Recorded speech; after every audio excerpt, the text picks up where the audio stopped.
Hello everyone, my name is Melanie Pena and I'm going to run through the prototype of my game, which is titled Echoes of Power, Rewriting the Story. So since I'm an English teacher, I wanted to make this a narrative-based educational game to try to help students develop literary analysis skills while interacting with the text in a fun and immersive way, not just opening up the book and using it to provide evidence, but instead making them feel immersed in the actual story and make it a little bit more interactive.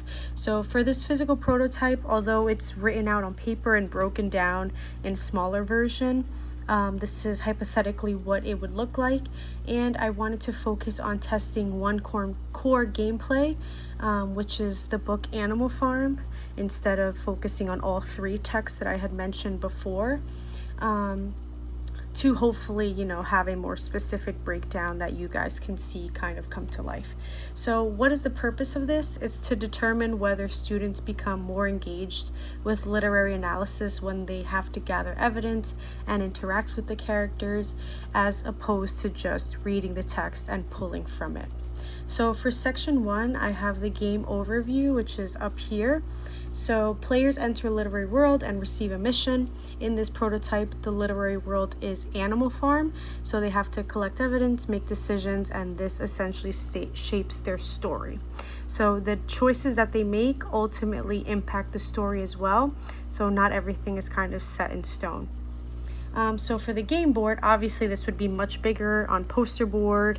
It would almost be like a Monopoly feel, where students have to keep moving through the different steps, and with that they explore, collect evidence, make choices, etc., etc. So each game board would be decorated to match images that you would see in the text. So in this case, because we have a farm, we obviously have a barn, and we have the windmill, we have fences, some grass, trees, but obviously in the digital world it would be a lot more specific, colorful, and engaging, and same thing on like actual poster board.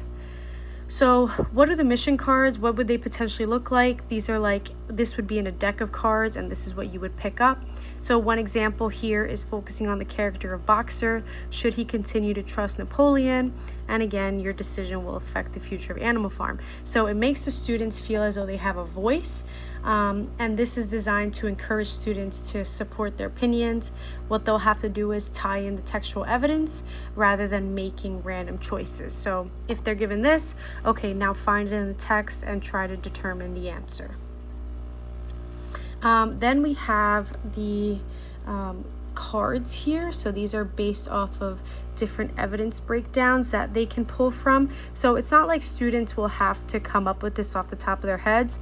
There will also be another deck in which they can try to tie back this mission card to one of these in order to support their decisions. So this is one from chapter 2, a chapter 5 example, and a chapter 6 example. Here are the character cards as well. So that would be with multiple characters found in the text, not just Boxer and Napoleon, because there's more where that came from. Let's say you pull this one, you get +1 for trust, +2 for control, right? So it just depends on the character that you pull, right? So here on the next part, we have the trust meter tracker. It's one of the mechanics that I would love to test, and depending on the choices that players make, the trust can either increase or it can decrease. So different trust levels can lead to different outcomes later on in the game, and this creates consequences for students' decisions while also encouraging some sort of thoughtful analysis. So here, the decision cards. Once students gather evidence, they must choose between different decision cards. So in this example, students decide whether they continue to trust Napoleon or start to question him. So we have two different options here that the students would pick from. They again must explain their choice using evidence from the text, because that's the whole point of the game. Okay, then we have the theme badges. They can earn badges such as Theme Detective or Master of Symbolism when they demonstrate understanding of literary concepts. So these badges serve as rewards while also reinforcing the learning goals of the game. So again, it's also nice to offer incentives for the students, and this is a way that we can do that. Overall, the basic rules to be tested. The main things that I'm testing are whether collecting evidence does improve analysis, and overall, since this is a paper prototype, the goal again is not perfection, but to determine whether these mechanics support the learning objectives before developing a more advanced version. So all of these things would be great to hopefully be an outcome of the game. Is that going to happen 100%? Maybe, maybe not, but yeah.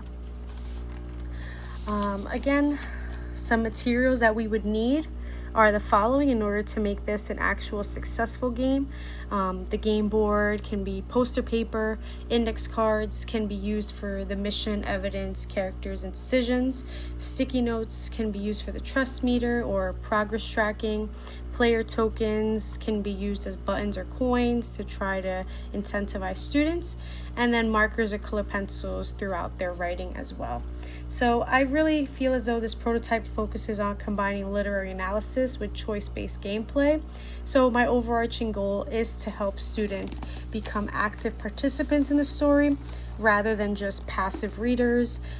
So this will overall strengthen their understanding of different literary elements such as themes, characterization, and evidence-based reasoning while having fun with it. So thank you guys so much for watching.